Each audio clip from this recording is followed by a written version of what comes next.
The bell rang. Marple looked up. Her knitting paused. Her eyes narrowed.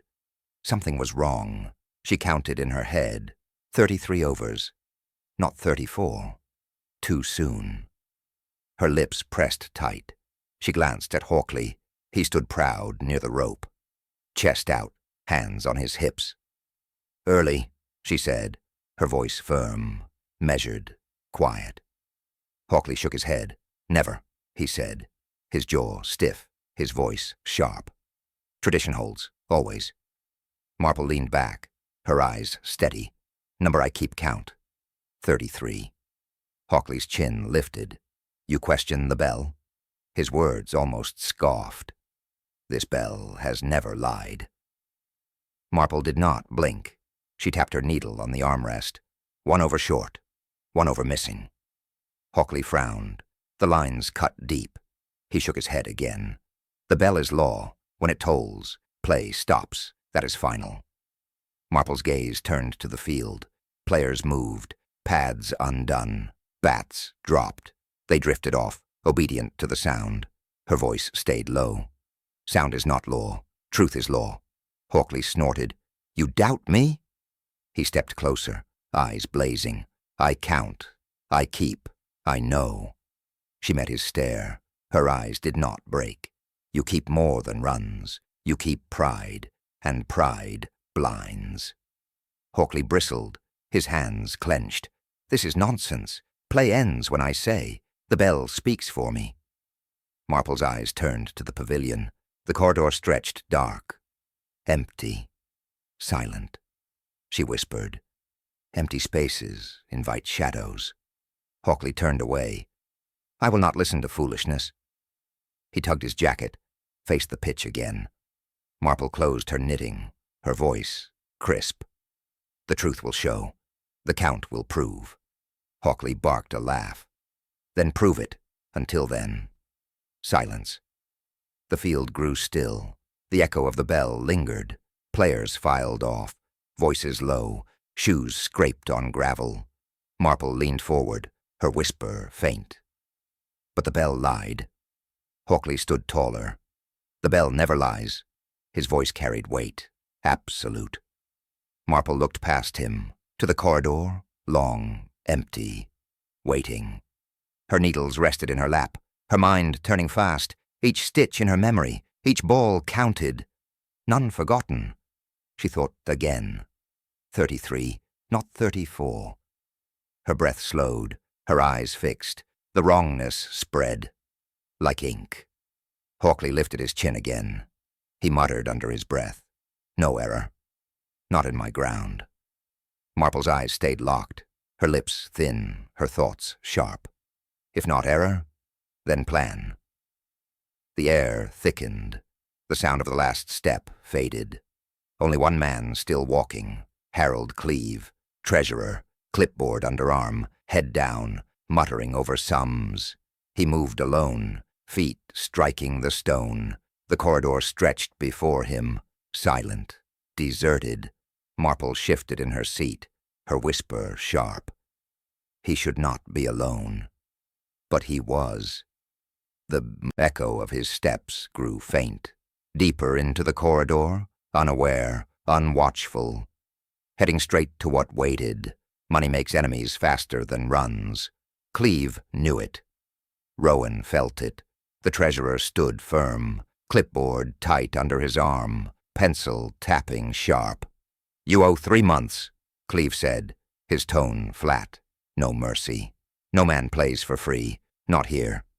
Rowan stiffened, his hands clenched, eyes darted left, then back. "That's between me and the club, not you." Cleave smirked. "It is me. I keep the books, and the books don't forgive." Rowan swallowed hard. Heat rose to his face. The shame cut deep. "I've paid when I can. Work's thin, wages late. I've said before." Cleave leaned closer. His voice dropped low. "I don't care about excuses. I care about dues. If you cannot pay, you do not play." Rowan's jaw tightened. "I give my sweat on the field. I fight for the club. Is that worth nothing?" Cleave snapped his pencil point. Effort is not currency. Sweat is not coin. You want runs? You pay first. Rowan's breath quickened. He hated the way Cleve stared, that cold, accountancy gaze, as if men were numbers, not lives. "I'll have it soon," Rowan said, his voice louder now, edge sharp. "Salt owes me for work. He will settle. I'll pay." Cleve scoffed. "Salt? That man owes the whole county. You think his coin will save you?" Rowan stepped closer, shoulder tense, chest rising fast. "You think yourself above us. You think we're beggars. You hide behind sums and rules." Cleve's face hardened. "I hide behind truth. The truth of ink, the truth of debt. You can't erase numbers." Rowan's hand twitched. For a second, he wanted to swing, to strike that smug jaw. But he held back. His shame burned too hot. "Careful," Cleve said, his voice like a knife. "You want to stay? You pay. Else I put your name before the committee." Rowan gritted his teeth, his voice low, almost a growl. "You wouldn't dare." "I would." Cleve snapped back. "I serve rules. I serve order. You think you're safe? You're not." Rowan's chest heaved. He felt cornered. Words stuck like stones. He forced them out. "I've given years here. I bleed for this club." Cleve pointed the pencil stub. "And you bleed us dry. Dues unpaid. Patience gone. Soon. Everyone will see." Rowan looked away. Shame stabbed deeper. He wanted escape. But Cleve kept pressing. "You'll be stripped," Cleve said. "Cast out. Forgotten. Unless you pay now." Rowan's eyes darkened. The anger surged. He whispered through clenched teeth. "He won't last the season." Every run, every ball, written like scripture. Nell sat at the table, the scorebook open, her hand steady, her eyes fixed. The pencil moved, sharp point, lines clean, no blot, no slip. She checked the column, checked again. Her lips pressed tight, numbers stacked. Perfect order? Beside her, tools waited, a spare pencil, a small knife, a saddler's needle, a stub of wax, each tool placed exact, each tool known. She touched them lightly, finger on wood, finger on steel. Hastings leaned closer. He watched her hand. He whispered to Marple. "She treats it like law." Marple nodded once, her knitting still. Her eyes did not leave Nell. "Law is her shield," she said. "Law, or cover." Hastings frowned. "Cover?" Marple tapped her needle. "Perfection hides, always hides." Nell bent lower. Her hair brushed the page. Her lips moved. She counted overs, mouth silent. Her pencil paused. She reached for wax, rubbed the stub on the thread, tightened the knot on the page. The book creaked. Hastings stared. Strange. "She binds even pages?" Marple's voice was quiet. "Binding secures. Binding also seals." The saddler's needle flashed. Curved point gleamed. It slipped through paper. The stitch held, tight, firm. Nell smiled faint, her eyes calm. Her hand moved again. Numbers neat, so precise. Hastings shifted in his chair. "It's obsession," he muttered. Marple whispered back. "Or preparation." Nell's hand slowed. Her pencil tapped. Once, twice. Then wrote again, line after line. Every ball there, every run clear. Extras marked, dots exact. No space wasted. She flipped a page, checked totals, ran her finger down the side. Her lips shaped each number, one by one. Hastings rubbed his chin. She could run the bank with that detail. Marple murmured, "She runs more than this book." Nell's hand froze. Her eyes lingered on one line. Too long, far too long. The room quieted. Her fingers traced the edge, back and forth, slow. Her breath shallow, her eyes narrowed. Hastings frowned. What's she seeing? No reply. Marple only watched. Her eyes sharper now. The needle glinted again. Wax smudged faint. Nell pressed her palm flat, closed the book fast. The sound cracked. Hastings jumped. He leaned forward. Why close it? She never closes early. Nell did not answer. Her eyes darted, her lips tight. Her hand covered the book. Firm guarding. She stared at the cover too long. Then shut it fast. Cliffhanger. Money wants change. Pride resists. Victor Salt opened his folder. Plans spread across the table. Numbers written clear. Sketches simple. He spoke fast. We can rebuild. Add seating. Add lights. Draw bigger matches. Bring more money. Hockley shook his head. His arms folded tight. This ground is fine. It has stood for years. It will stand longer still. Salt pointed at the figures. Costs rise. Repairs rise. Funds do not. Without investment, we sink. Hockley's voice stayed firm. Without roots, we fall. Tradition keeps this place strong. Salt leaned forward. Tradition does not pay bills. It does not fix roofs. It does not buy bats. Hockley stared back. Pride builds. Hands build. Not money. Not men like you. Salt's tone sharpened. You fear progress. You cling to the past. But the world moves. You cannot stop it. Hockley growled. I guard what matters. Players. History. Respect. Not your schemes. Salt tapped the paper again. This is not scheme. This is survival. Without change, we close. Without me, you fail. Hockley's eyes narrowed. You want power. You want your name on stone. You dress it as help. It is greed. Salt shook his head. I want growth. I want this club alive. Pride will bury it. Pride will bury you. Hockley stepped closer. You will not bury me. You will not bury this ground. Not with your money. Not with your plans. Salt smirked. Others agree with me. The committee listens. They see the future. They know I can deliver. Hockley's jaw tightened.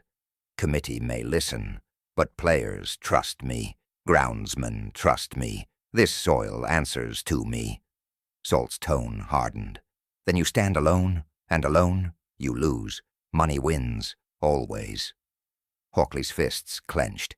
You think money wins? Not here. Not while I stand. Salt raised his voice. You block progress. You block success. Your pride will destroy all. Hockley fired back. Better pride than chains. Better ruin than your control. I will not bow. Salt leaned closer. We will see. The club will choose. I bring results. You bring words. Hockley's face hardened. His breath short. His words cut sharp. Over my dead pavilion. The corridor stood empty, just as planned. The bell rang. It rang too soon. 33 overs, not 34. Players stopped, pads undone, helmets lifted, gloves dropped. They turned away, their steps scattered, their voices low. The match paused. Marple listened. Her count stayed fixed. She knew the truth. The bell was early. Hockley ignored her. He tugged the rope again. Tea time, he called. His tone left no doubt. The field drained fast. Men headed out. Chatter rose. Shoes scraped. Cleve held his book. He checked a column. He muttered numbers. He shook his head. His eyes narrowed. He tapped his pencil. He frowned deep. Then closed the cover. He moved alone. Steps slow. Arms tight. Clipboard under his arm. Rowan watched him go. His jaw clenched. Salt smirked faint. Hockley looked away. Marple saw everything. Her eyes followed Cleve. Her lips pressed thin. She whispered to herself. Too soon. Too wrong. Too empty. Cleve walked on, past the benches, past the door, into the corridor. The sound changed. Stone underfoot. Echo sharp. Lonely. No one followed. No one ahead. Just him. Just the silence. His voice muttered. 33 overs. Shouldn't ring yet. Why ring yet? He shook his head. His pace steady. One hand on his notes. The other at his side. The corridor stretched. Wooden doors shut. No sound came. No man close. Marple leaned forward. her breath low. He should not be alone. Hawkley barked back. He is fine. This ground is safe. Always safe. Marple's eyes stayed fixed. Her needles rested still. Her count stayed clear. She would not forget. Cleve turned left. His shoes struck hard. His step echoed louder. The silence deeper still. He passed the cabinet, tall, heavy, resting against the wall. He slowed a moment, checked his sums again, lifted his chin, walked further down. Behind him, nothing stirred. The corridor remained bare. The air felt wrong. But he did not pause. Hastings shifted uneasily. He whispered to Marple. "Looks too quiet." Marple answered soft. "Silence speaks. We must listen." Cleve reached the far end. His hand touched the wall. He turned. He glanced back once. Still no one, still empty, still silent. Then the sound came. A sudden crack, a sharp split. Wood groaned loud. The weight shifted. The cabinet moved. The floor shook. The corridor filled with sound. A crash exploded. The cabinet fell. Accidents don't leave marks like this. Cleve lay still. The cabinet crushed him flat. One arm twisted. The clipboard cracked. Men rushed in. Shouts filled the corridor. Hands pulled at wood. Shoes scraped hard. "Lift it," Hawkley ordered. They heaved together. The cabinet groaned. It slid aside. Cleve did not move. His head lolled back. Blood streaked one side. Eyes wide. Slack bent low. He touched the wound. He nodded once. "Accident," he said. "Cabinet fell, plain as day." Hastings frowned. "Too heavy. To fall alone." Slack shot him a look. "Age weakens all. Wood loosens. Hinges slip." Hawkley muttered. "The ground is sound, but wood rots. These things happen." Marple stood silent, her eyes on Cleve, her hands tight on her bag. She leaned closer. The mark caught her, not flat, not blunt. A curve. Her gaze narrowed. Two tiny cuts sat there, neat, precise like teeth. She whispered, "Strange." Slack barked back. "What's strange? A cabinet corner leaves bruises. Case closed." Marple shook her head, her voice calm. "Corners cut wide, not fine, not stitched." Hastings crouched down. He squinted close. "Yep, it's shaped odd. Curved, sharp at both ends." Slack waved them off. "You both see shadows. Man's skull is soft. Wood is hard. That's the end." Dr. Haydock pushed in, his bag in hand. He knelt down. He examined slow. He touched the wound edge. He traced the line. His brow furrowed. He pulled back. "Unusual," he admitted. "Not a square blow. Not angled like furniture. Different." Slack folded his arms. "You doctors love puzzles. It's wood. Stop dressing it up." Haydock looked again. His fingers brushed the hair. He pressed gently. The crescent stood clear. Marple's eyes sharpened, her lips thin. She spoke once more. "Accidents don't leave marks like this." Hawkley shifted nervously. Then what? What else could strike him? Haydock stayed quiet. His eyes dropped. He would not answer yet. Slack's tone grew hard. "We waste time. Man is dead. Funeral, not theory." Marple did not flinch. Her voice dropped low. But truth hides in detail, always detail. Hastings touched her arm. "What detail?" He leaned close. "What do you see?" Marple bent down, her hand steady. Her eyes never moved. Her words cut clear. "That isn't wood. It's stitching. Cabinet corners don't print stitching." The body lay still, sheets drawn halfway. Dr. Haydock leaned over, his hands careful, his eyes sharp. He touched the wound. He pressed the skin. The crescent line showed. 2 nicks cut inside. He frowned. "This is strange." He traced again. Not square, not flat, not wood. Slack crossed his arms. "Cabinet. Corner sharp. Case closed." Haydock shook his head. "Number corners bruise wide. This cut's narrow. Twin cuts. Precise." Marple stood close. She nodded once, her voice calm. Like stitching. Slack snorted. Always stories with you? Haydock ignored him. He measured the line. 2 inches long, curved, neat, ends marked. He looked puzzled. I've seen this before. Not furniture, something else. Marple stepped nearer, her eyes steady, her words slow. Think of games, think of tools, think of balls. Haydock raised his head, his brow creased. You suggest? Cricket? Marple's lips pressed. She nodded once. Yes, a cricket ball. Heavy, driven fast. Slack barked a laugh. Ridiculous. No bowler here. Cabinet fell. That is all. Marple ignored him. She pointed at the wound. Look close. The line curves. The seam matches. Tunics fit. Haydock leaned again. He placed his fingers. He traced the arc. His voice lowered. She's right. It does match. Slack waved his hand. Impossible. No one would strike with a ball. Marple corrected him. Not a ball alone. A ball changed, waited, prepared, turned into a weapon. Haydock's eyes widened. Waited? With what? Marple spoke steady. Lid poured inside. Seam stitched closed. Blow stronger. Strike fatal. Slack's face hardened. You spin tales. Nothing proves this. Marple looked at him, her eyes sharp. Then find the ball. Proof lies there. Hastings shifted uneasily. He rubbed his chin. His eyes darted to the window. The shed stood outside. He spoke low. Weighted ball. Could such exist? Marple answered plain. Yes, and it hides near. Haydock wrapped the sheet. He sighed deep. This wound is no accident. That much is clear. Slack muttered again. Still theory, still words. No evidence yet. Hastings stood. I'll check the... Shed. Walked fast, steps firm, eyes set.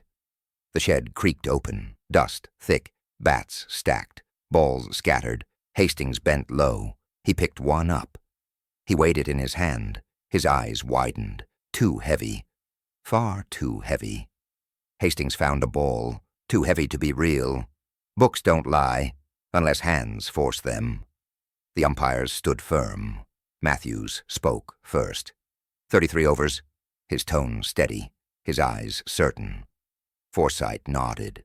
I kept count, too. Not 34, only 33. Hastings leaned forward. You're sure? Matthews answered quick. Beyond doubt. I mark every ball. The bell came early. Slack frowned. He folded his arms. Error is possible. Players lose count. Forsythe shook his head. Not me. Not today. 33 overs only. Marple glanced at Nell, her eyes sharp, her voice calm. Then the record should match. Nell stiffened, her hands closed tight. She opened the scorebook. The page lay clean, neat, precise. She tapped the column. There, 34 overs, clear as print. Hastings bent closer. He squinted. He counted lines. Yes, 34. Each mark exact. Slack looked satisfied. See, the book confirms. Umpires must be wrong. Forsythe bristled. My count is never wrong, not once in years. This book lies. Nell snapped back. Books do not lie. Eyes fail. Memory fails. But not books. Marple spoke soft. Books cannot lie, but hands can. Hands write what they choose. Nell's face flushed. Her voice sharpened. You accuse me? Marple stayed calm. I ask only this. Why 34 here? When men saw 33. Hockley muttered low. Bell rang early, that I know. Salt smirked faint. Strange how records bend. Numbers tell stories, not always true. Hastings tapped the margin. The ink looked darker, fresh, not aged like the rest. He muttered low. This line is traced, pressed too deep, not natural. Nell grabbed the book. Her hands shook once. She snapped it shut. Her eyes glared, her breath sharp. Slack barked. Enough guessing. The book stands. Evidence clear. Marple shook her head. Number. The book hides. Truth sits elsewhere. We will find it. Nell clutched the cover, her knuckles white, her lips pressed thin. She hugged it close. She would not let go. Forsyte repeated again. 33 overs, I swear it. Matthews agreed. 33 only, I stake my post on it. The room grew tense, eyes fixed on Nell, her face tight, her voice strained. Hastings whispered, forgery. Plain forgery. Marple answered low. Yes, and forgery means plan. Nell's voice cracked. Her hands trembled. Her eyes flashed. Her words cut hard. The record is correct. Thread holds secrets, tighter than locks. Mrs. Potley spoke first. Her hands wiped her apron, her voice plain. I saw her. Near the stove, near the, Wax-Slack frowned. Who? His tone sharp. Miss Armitage, Pottle said. She stood in the kitchen. She asked for string. She asked for wax. Hastings leaned forward. When? He spoke quick. Before the match, before the bell. She melted wax in a spoon. I thought it odd. Slack scoffed. Odd is nothing. People use wax, seals, candles, everyday work. Marple's eyes narrowed, her voice quiet. Not wax alone, wax with thread. Potley nodded fast. Yes, thread too. She rubbed it, made it stiff, then left. Marple tapped her needle. Waxed thread binds tight. It also seals seams. Slack waved his hand. Idle craft, nothing more. Hastings shook his head. Not idle, not if the seam fits the wound. They moved outside, near the shed door, near the roller. Marple bent low. She touched the floor. Her fingers brushed dust. Something glimmered faint. She lifted it slow. A short thread, brown, coated stiff, ends waxed. Hastings leaned in. Found here. His voice hushed. Marple nodded once. Close to the workshop, close to where lead was melted. Slack grunted. A scrap only. Could be from anywhere. Marple turned the thread. It gleamed dull, it smelled faint of resin. Her eyes narrowed. This is no scrap. This is tool, a stitcher's trace, used on leather or on a ball. Hastings's breath quickened. He saw it clear. The curve of the seam, the nicks in the wound, the waxed line fit. Slack folded his arms. Still no proof. Theory again. You build castles. Marple looked straight at him, her words sharp. Not castles, patterns, and patterns hold truth. Potley wiped her hands again. I told you what I saw. She used wax. She left quick. I swear it. Slack muttered low. Even if true, it proves little. A woman with wax is nothing. Marple held the thread up. Nothing? This thread binds the crime. It stitched the weapon. It closed the seam. Hastings bent closer. He touched the piece. His fingers rubbed the wax. It stuck faint. He felt the weight in it. He slipped it into his pocket, his voice low, his eyes fixed. It matches. Exactly. Debts bring men. To dark corners. Rowan slipped out late. His steps quick. His eyes darted. He reached the roller shed. The door creaked. Salt waited inside, arms folded, face cold. You came, Salt said, his tone sharp. You had no choice. Rowan's voice cracked. I had no time. The treasurer pressed me hard. He threatened exposure. Salt smirked. He was right. You owe everywhere. You drown in debt. I keep you afloat. Rowan shook his head. Your loans choke me. Every coin burns. Every day worse. Salt pulled a slip. Paper crumpled. Ink bold. He held it up. Your hand, Salt said. Your mark. You signed. You promised to pay. Rowan's eyes dropped. The IOU note, clear. His name at the bottom. The mount too high. He swallowed hard. I will pay. Give me time. The season ends soon. Salt's laugh cut. Time. Time ran out. Cleve knew. He spoke too loud. Rowan flinched. You think I... Salt cut him. You had reason, more than most. Rowan's fists clenched. I never touched him. I never struck. I only feared his words. Salt stepped closer. You deny now, but others will see. Debt is motive. Motive is guilt. Rowan's face burned. You want me blamed? You want me ruined? So you walk free. Salt's smile stayed thin. I need nothing. Truth speaks itself. Your note speaks loudest. Rowan shook his head. He backed away, his breath short. I'll not carry this. Not alone. Salt's eyes narrowed. You already do. One push more, and you break. Outside, the night stayed quiet. The shed held silence. Only paper between them, only guilt thick. Rowan's hands trembled. He snatched the IOU. He crumpled it tight. He shoved it back. Keep it. Burn it. I don't care. Salt dropped it slow. He watched Rowan shake. Then pointed at the ashes. Burn it yourself. End your shame. Rowan stared down. Ashes black. Old rope pieces mixed. Something shimmered faint. He crouched low. His fingers brushed. A fragment stuck. Burnt rope, still warm. Salt looked away. See, fires leave truth, even when men lie. Rowan held the fragment, his face pale, his voice low. This isn't from firewood. Salt turned back, his eyes sharp. Then from what? Rowan said nothing. He dropped the piece. The ember still glowed. Faint. A burned rope fragment. Glowed in the ashes. Fires don't hide everything. Hastings kicked the ash. Gray dust lifted. Something glimmered inside. He bent low. Marple leaned near, her eyes sharp. She pointed. Look there. A splash of metal. Lead hardened flat. Edges rough. Center cracked. Slack frowned. Scrap. Old rubbish. Nothing more. Marple shook her head. Her tone calm. Not rubbish. Melted. Poured.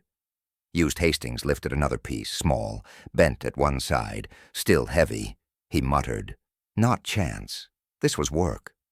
Slack scowled. You see patterns. Every shed has junk. Every ground has waste. Marple ignored him. She knelt slow. Her hands sifted more. She pulled a rope end, burnt black. Fibers crisp, still curled. She held it up. Not firewood rope. Too new. Too tight. Slack waved it off. Rope burns everywhere. What does it prove? Marple's eyes stayed firm. Rope binds. Rope holds. And rope missing means tampering. Hastings searched more. He checked corners. A block gone. Wood chalk missing. He looked at Marple, his voice tense. One gone. Should be 4. Only 3 left. Slack crossed his arms. Wood splits. Chalks rot. Nothing strange.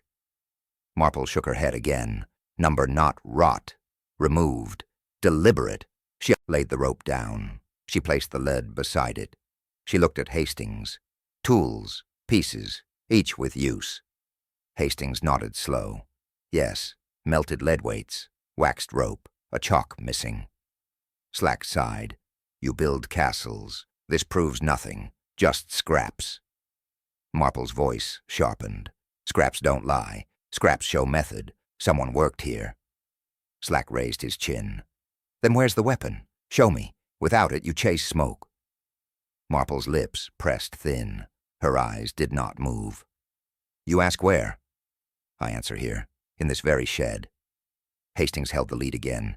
He weighed it. He frowned deep. This fits. Too heavy for nothing. Slack muttered. Still theory. No witness. No act seen. Marple stood tall, her hands folded, her voice calm. Not theory. Construction. Each part built a tool. Slack sneered. A story only. Marple leaned closer, her tone cut sharp. Not story. Proof. Enough to kill. Slack glared. You mean murder? He spat the word. Marple nodded once, her eyes locked, her voice certain. Someone built a weapon. Here. Even perfect hands shake. The scorebook lay open, pages neat, columns straight, numbers exact. Hastings leaned closer. He touched the ink. His brow furrowed. This line is pressed, too heavy, not natural. Marple nodded, her voice steady. Traced over, pressed again, forced to look new. Nell stiffened. Her hand twitched. She pulled the book closer, her lips tight. Slack frowned. Traced or not? The numbers stand. 34 overs. It is there. Forsyte shook his head. Impossible. We all counted. 33 only. Matthews agreed. I swear it. My eyes don't fail. The bell was wrong.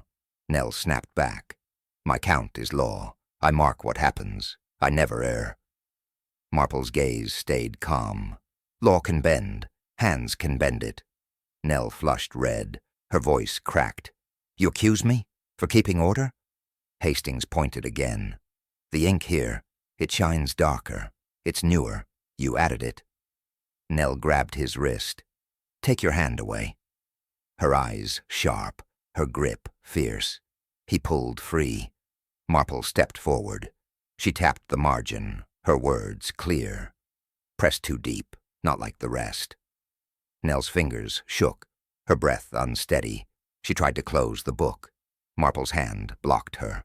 Leave it open, Marple said, her tone soft, her eyes firm. Nell froze. Her lips trembled. I never lied. Never once. Slack barked. This is nonsense. You push her hard. She is loyal. Always has been. Marple looked at him. Loyalty bends. Fear bends faster. Fear of exposure. Fear of loss. Nell's eyes widened. Her hands clutched the cover. Her shoulders hunched. She shook her head fast. Hastings spoke low. She's hiding. It shows clear. Marple's tone cut in. Why trace? Why add? What did you fear? Nell's breath quickened. Her words stumbled. It had to match. It had to look right. Or all was lost. Slack glared at Marple. You twist her words. She is scared, not guilty. Marple did not blink. Her voice calm still. Scared men panic. Scared women too. But guilt shakes hardest. Nell's hands trembled more. Her nails dug the page. Her eyes darted side to side. Her lips parted. Marple leaned closer. Her tone quiet. You traced 34? Why? Tell us now. Nell's shoulders dropped. Her voice broke. She shouted sudden.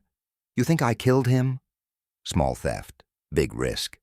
Victor Salt spread his papers. Receipts stacked. Columns neat. Totals marked. He looked at the room. His voice cut firm. Funds don't match. Money's missing. Petty cash drained. Hastings frowned. How much? Salt tapped the page. Not fortune, but enough. Enough to notice, enough to expose. Marple's eyes narrowed. When was this found? Salt answered quick. Last month. I checked accounts. Cleve checked too. He prepared a report. Slack muttered. And now he's dead. Salt nodded once. Yes, and the audit due. Days only. Soon all revealed. Marple turned to Nell, her gaze sharp. You kept books. You marked dues. You saw gaps. Nell shook her head. Her voice cracked. I only scored matches. Only cricket. Not finance. Salt snapped back. You scored numbers, but numbers slip. Cash, too. You thought no one looked. Hastings leaned in. So motive is clear. Cleve would expose. You silenced him. Nell's hands shook. Number not true. I never touched him. Marple spoke, calm. Cleve pressed hard. He loved order. He spotted loss. He prepared to speak. Slack crossed his arms. He threatened report. So she feared disgrace. Nell's voice rose. You twist it. I never stole. I never killed. Marple's tone stayed soft. Then why the tracing? Why the wax? Why the thread? Why the lies? Nell's face burned. Her lips trembled. Her shoulders tight. Her eyes wet. Salt pressed again. You skimmed, month after month, small sums, but they grew. Hastings muttered. And Cleve saw it. Marple nodded. He did. And you knew exposure meant ruin, so you planned. Nell's fists clenched, her breath fast. She shook her head. Her voice broke. No proof. You cannot prove. Marple leaned closer, her tone precise. The proof lies here, in this shed, in this scorebook, in these scraps. Slack moved forward. He glared hard. So she had motive. She had chance. She forged overs. She stitched the ball. Marple did not blink. Her voice cut steady. She rang the bell. She cleared the corridor. She struck the blow. She staged the fall. Nell gasped. Her body shook. Her eyes wide. Her lips parted. Salt whispered low. She thought no one would know. Marple answered flat. But numbers never lie. They tell stories, and this story ends with guilt. Nell stepped back, her breath ragged. Her hands gripped the chair. Her head shook. Slack leaned close, his tone heavy. Then the bell. You rang it. Murder works like cricket, rules bent, not broken. Marple stood firm, her eyes steady, her tone calm. She spoke slow. The bell rang early, 1 over short. You rang it, the players left, the corridor cleared. Nell shook her head, her voice sharp. Number, not me. I rang nothing. Marple ignored her protest, her words cut clean. With the corridor empty, Cleve walked alone. He carried his notes. He was exposed. Nell's lips trembled. Her hands clutched the chair. You invent stories, that's all. Stories. Marple leaned closer. No story. A sequence, step by step. You planned it. Nell's eyes darted. Her breath quickened. She shook her head. I kept score. Only that. Nothing more. Marple pressed on. You stitched the ball. You filled it with lead. You sealed it with wax. You left it waiting. Nell gasped. Her hand flew to her mouth. That's madness. A ball cannot kill. Marple's tone stayed calm. This one could. Waited. Sharp seam. Enough force. Nell looked to Slack. Tell her she's wrong. Tell her this is nonsense. Slack hesitated. His eyes moved to Marple. He said nothing. Marple continued. You struck him. 1 blow. Clean. Precise. The wound shows it. Nell gripped the table. Her knuckles white. Her body stiff. You cannot prove. You cannot. Marple pointed to the scraps. The wax, the thread, the lead, the missing chalk. Nell shook harder, her face pale. Her words rushed. You twist everything. You trap me with lies. Marple stayed composed. Not lies. Evidence. Piece on piece. It fits. Hastings stepped in, his voice low. I held the ball. It was heavy. Too heavy. Nell spun to him. You accuse me, too? He nodded once, his voice quiet. Yes. It matched the wound. Nell's breath tore out. Her chest heaved. Her hair clung damp. She looked to Salt. Salt said nothing. He only stared, cold, still. Marple's tone cut again. After the blow, you staged the scene. You shoved the cabinet. You made it fall. It hid the strike. Nell's hands flew up. Her voice shrieked. Stop it. Stop now. Marple did not stop. Bell first. Corridor clear. Weighted blow. Cabinet staged. Sequence exact. Nell's face twisted. Her voice broke. You lie. You trap me. You cannot prove. Marple leaned in, her eyes cold, her voice final. Truth proves itself. Nell snapped. Her scream filled the room. Prove it. Numbers betrayed their keeper. Marple set the book down. The pages lay open, the traced over clear. 34. Where 33 stood. Hastings placed the thread. Brown, stiff, waxed. Spoke low. Found near the shed. Matches the seam, matches the wound. Marple added the stub, a lump of lead. Edges rough, poured by hand. Slack stared. He folded his arms, his voice tight. Scraps only, not proof. Marple's eyes never moved, her tone calm. Scraps align, each part fits, each part binds. She placed the ball next, heavy, scarred at the seam, weight unnatural. Hastings muttered, I held it. Too heavy, no game ball.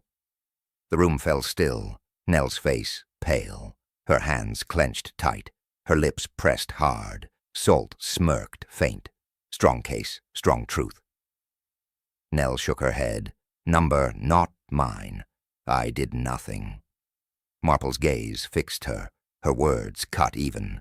You rang the bell. You forged the over. You sealed the seam. You made the strike. Nell stepped back. Her chair scraped, her breath short, her voice cracked. Lies, all lies. Hastings leaned forward. Then why the wax? Why the thread? Why the weight? Nell's hands shook. Her eyes darted. She looked at Slack. She looked at Hawkley. No ally stood. Slack's jaw tightened, his tone harsh. Answer now. Did you steal funds? Did you kill him? Nell gasped. Her chest heaved. Her voice broke. I never stole much, only small sums, just to cover, just to keep balance. Salt barked back. Cover grows, theft grows, exposure follows. You feared Cleve, so you struck. Marple spoke steady. You planned with care, every step hidden. But numbers betrayed you. Nell's eyes blurred, tears welled, her knees buckled. She clutched the table. Hastings whispered. She falters. Slack drew closer, his hand ready. You cannot escape. It ends here. Nell's shoulders slumped. Her lips trembled. She shook her head, her words faint. I never wanted this. Marple leaned in, her tone quiet. Yet you built it. You stitched the weapon. You forged the page. You staged the fall. Nell sobbed once. Her hands dropped. Her eyes closed. Her voice thin. Slack stepped behind. He pulled the cuffs. The steel clicked. The sound final. Nell's head bowed. Her whisper slipped out. I only meant to stop him. Games are never just games. The village sat quiet. Chairs empty. Scorebook closed. The pavilion cold. Rowan walked slow, his head low, his eyes wet. He whispered soft. I am free, but shame stays. Hastings touched his arm. You're cleared. No blame left. Hold that truth. Rowan shook his head. I owed much. I hid much. Cleve pressed me. I cracked inside. Still I live. He does not. Salt stepped past. He said little, his tone sharp. Debt binds men, but greed kills. Rowan looked away. He had no answer. Hawkley stood near, arms crossed, eyes dark, jaw tight. He muttered low. Tradition took blows, this place wounded, this trust broken.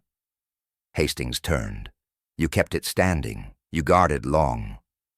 Hawkley's lips pressed. Pride blinded me. I saw money as threat, but rot came closer. Rot wore loyalty. Slack finished his notes. His pen scratched hard. His face stern. He closed the file. Done, he said.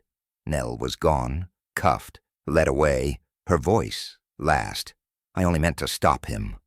Marple sat still, her hands folded, her eyes distant, her words quiet. Cricket holds rules, overs counted, runs tallied, every ball tracked. Hastings nodded. Yes, rules keep order. Without them, chaos. Marple looked at him. True. But rules reach further. They guard more than games. Rowan listened close. What do you mean? Marple's tone stayed calm. In cricket you cheat small. You hide one run. You steal one over. But cheatin' grows. It twists deeper. Soon. Life breaks. Salt frowned. Like funds stolen. Marple nodded once. Yes, numbers bent. Trust bent. Then life lost. Hawkley's voice cracked. And pride? Does pride bend too? Marple met his eyes. Pride blinds. It makes men deaf. It stops them seeing truth. Slack closed his book. All done, he repeated. No more debate. Law will judge her. Hastings sighed. Justice comes, yet no one wins. Marple whispered. No one ever does. In murder, all lose. The room stayed still. Silence pressed down. Every face tight, every heart heavy. Rowan rose first. He turned slow. His steps dragged. He left alone. Hawkley stayed behind. He looked at the walls. His voice almost broke. Over my dead pavilion, he had said. Now it stood, but scarred. Marple rose last. Her knitting bag lifted, her eyes downcast, her words final. In murder, as in play, the truth hides in seams.